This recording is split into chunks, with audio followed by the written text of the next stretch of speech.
India में almost हर family में कोई ना कोई फैमिली मेंबर नी पेन के इशू से ग्रसित है। हमारे देश में हर साल नी रिप्लेसमेंट सर्जरी की संख्या बढ़ती ही जा रही है। आमतौर पर जो समस्या बढ़ती उम्र के साथ होती थी वही आज कम उम्र के लोगों में भी देखी जा रही है।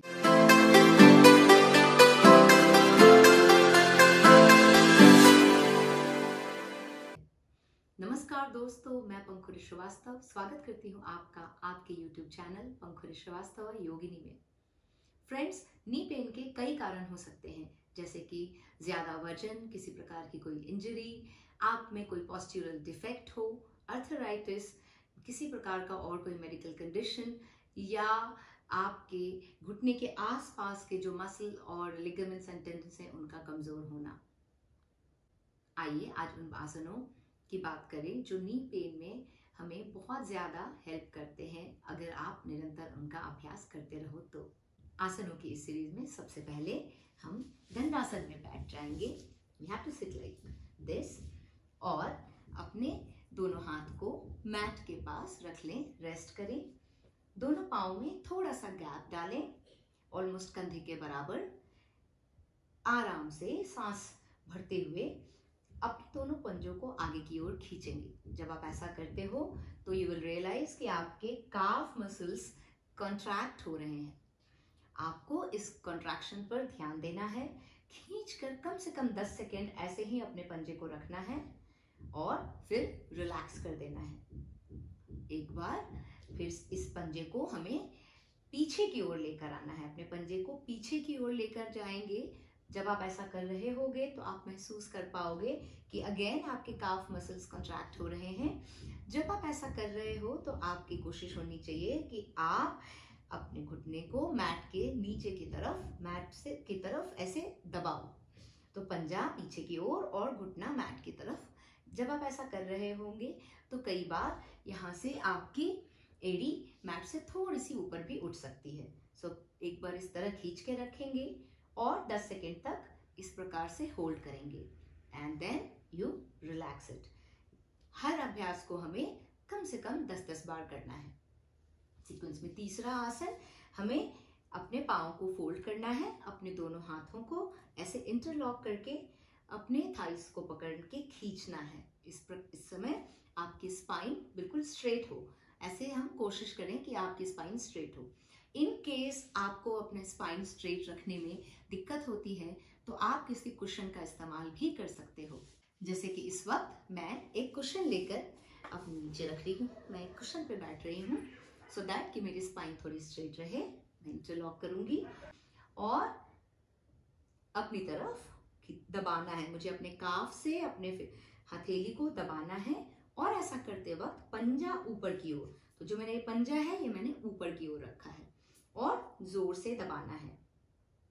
ऐसे खींच के आपको दबा के रखना है 10 सेकेंड के लिए और फिर धीरे से रिलीज करना है अपने पाँव को।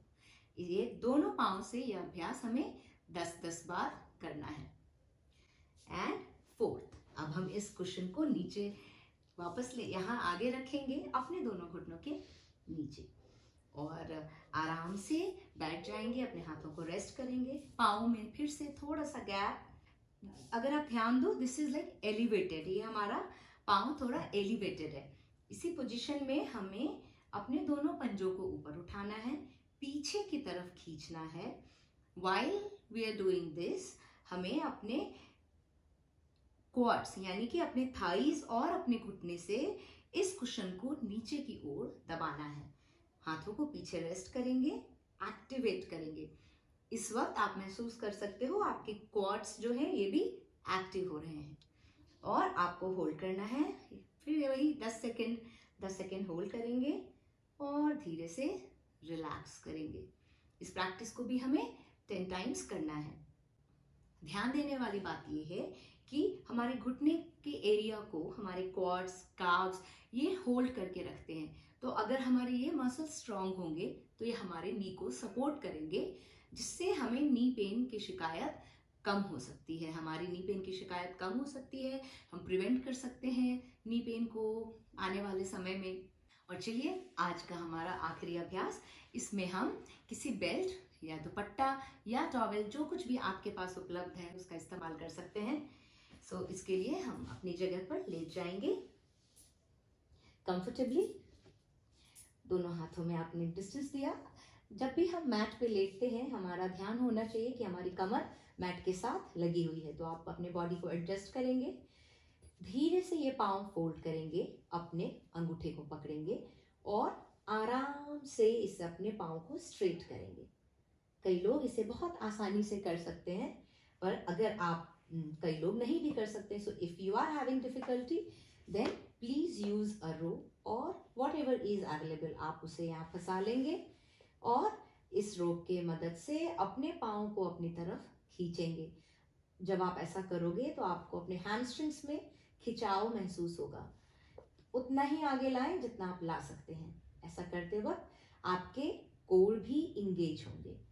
इसे होल्ड करेंगे 10 सेकेंड्स और फिर धीरे धीरे धीरे वापस लेकर आएंगे और दूसरे पाँव से भी। सो हमने क्या किया, इस प्रकार खींचा अपने पाँव को अपनी तरफ, जितना कंफर्टेबली खींच सकते हैं, एंड होल्ड करेंगे 10 सेकेंड्स एंड देन ग्रेजुअली आपको पाँव नीचे लेकर जाना है। इस प्रैक्टिस को भी हमें 10 टाइम्स दोनों पाँव से करना है with holding of 10 seconds. So friends, ये तो वो आसन थे जिनका अभ्यास आपको रेगुलर करना है, जिससे कि आप इनके बेनिफिट्स को अच्छे से उठा पाएं, आपको पूरा लाभ मिले इन आसनों का। साथ ही साथ ध्यान रखें, अगर आपका वजन ज्यादा है तो उसे कम करने की कोशिश करें और साथ ही साथ अपने खान पान का ध्यान रखें। अपने कैल्शियम और विटामिन डी लेवल्स को नीचे ना जाने दें, क्योंकि बार बार इनके नीचे जाने से हमारे बोन्स वीक होते हैं। अपने पोस्चर्स का ध्यान रखें, अपने स्ट्रेस को मैनेज करें, अच्छी नींद लें, रिलैक्स रहें और पेन को अपने जीवन का हिस्सा ना बनाएं, बल्कि जो कुछ भी ज़रूरी है उस पेन से राहत पाने के लिए, निजात पाने के लिए, वह सभी कुछ बहुत ही दृढ़ निश्चयी होकर करें। ऐसे ही और इंफॉर्मेटिव वीडियोस के लिए सब्सक्राइब करें चैनल को and please hit the bell icon so that हर नई वीडियो की नोटिफिकेशन आपको मिलती रहे। मिलती हूँ जल्दी ही आपसे अपने अगले वीडियो में। टिल देन टेक केयर, नमस्कार।